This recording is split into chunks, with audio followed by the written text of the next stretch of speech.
ఇక సుప్రీంకోర్టులో బెంగాల్ సీఎం మమతా బెనర్జీకి ఊరట తక్కలేదు.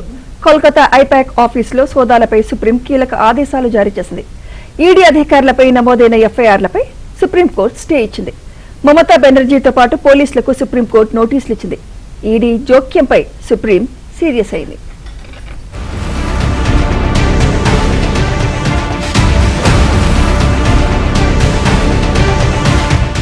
పశ్చిమ బెంగాల్లో ఐపాక్ ప్రతీక్ జైన్ నివాసాల్లో ఈడీ సోదాల పంచాయతీ సుప్రీంకోర్టుకు చేరింది. తమ దర్యాప్తును బెంగాల్ ప్రభుత్వం అడ్డుకుంటోందంటూ సుప్రీంకోర్టులో ఈడీ దాఖలు చేసిన పిటిషన్పై విచారణ జరిగింది. ఈ సందర్భంగా న్యాయమూర్తులు ప్రశాంత్ కుమార్ మిశ్రా, విపుల్ పంచోలి బెంగాల్ ప్రభుత్వంపై ఆగ్రహం వ్యక్తం చేశారు. ఈడీ అధికారులపై నమోదైన ఎఫ్ఐఆర్లపై సుప్రీంకోర్టు స్టే ఇచ్చింది.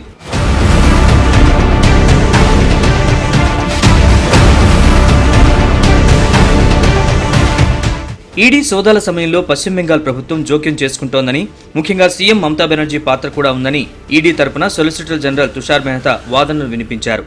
ఇలాంటి చర్యలకు ఉదాహరణగా మారితే భవిష్యత్తులో మరింత ప్రోత్సాహం లభిస్తుందని, దీంతో కేంద్ర దర్యాప్తు సంస్థల మనోబలం దెబ్బతింటుందన్నారు.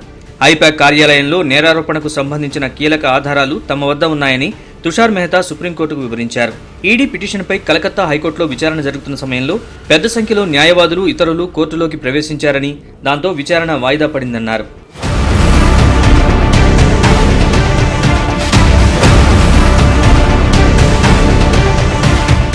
ఈడీ వాదనల్ని సీనియర్ న్యాయవాది కపిల్ సిబల్ తీవ్రంగా వ్యతిరేకించారు.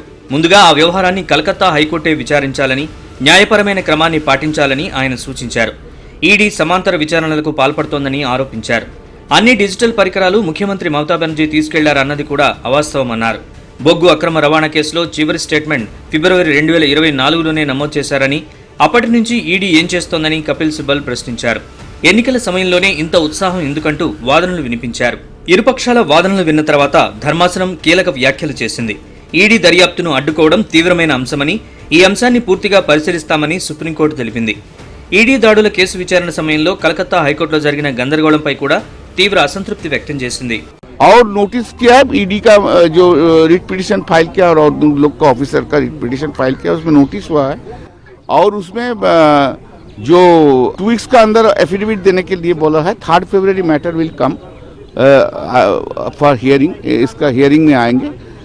और स्टे किया है वो जो क्रिमिनल केस जो इनिशिएट किया है వెస్ట్ బెంగాల్ కలకత్తా పోలీస్ उसको స్టే किया है. ఈడీ బెంగాల్ ప్రభుత్వానికి నోటీసులు జారీ చేసిన ధర్మాసనం తదుపరి విచారణను ఫిబ్రవరి 3కి వాయిదా వేసింది.